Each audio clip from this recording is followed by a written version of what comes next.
I'm Natalia Bonner. It's day 239. Today we're going to be using my 4-in-1 machine quilting ruler. Let's get stitching.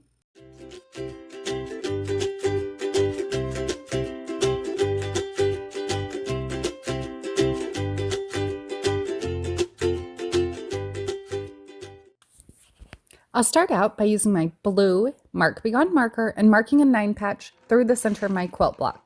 Obviously here I'm stitching it out on a solid colored quilt block, so that's why I'm marking out the 9 patch, but this design would also be adorable stitched on an actual 9 patch.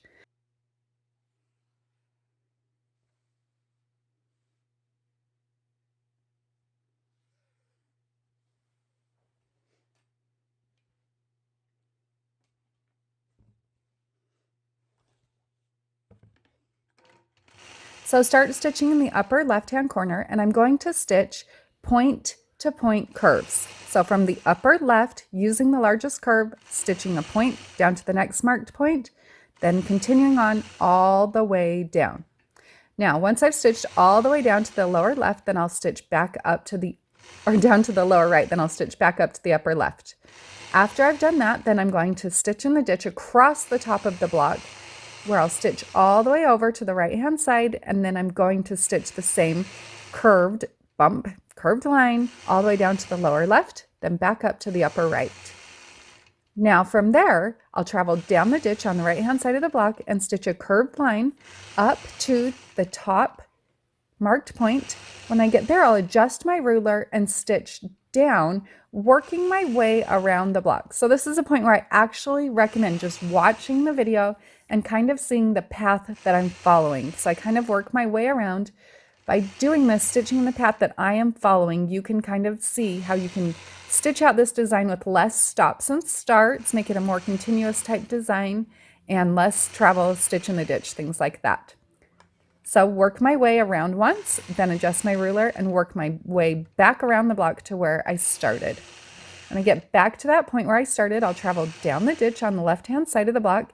Again, I highly recommend just watch here, follow my thread path and see where I stitch, because again, if you follow my thread path, you can see that you can stitch out this design with a lot less stops and starts, make it easier to work your way through the design. So once I stitch back to that point where I started, I'll adjust my ruler and complete this design by stitching the second half of each of those melon shapes all the way around. Once I've stitched all of those completely, then I'll finish off this design by stitching in the ditch all the way around the outside of the block and then spritzing away those marked points.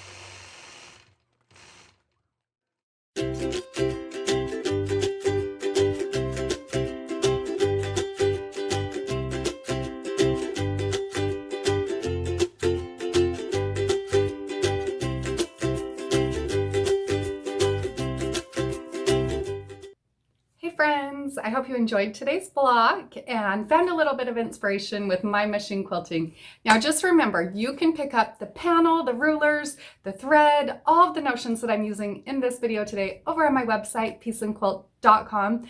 And don't forget to share your progress pictures over on Instagram using the hashtag Let's Stitch with Natalia. That's where we will be selecting winners for weekly prizes. See you all tomorrow. Thank you.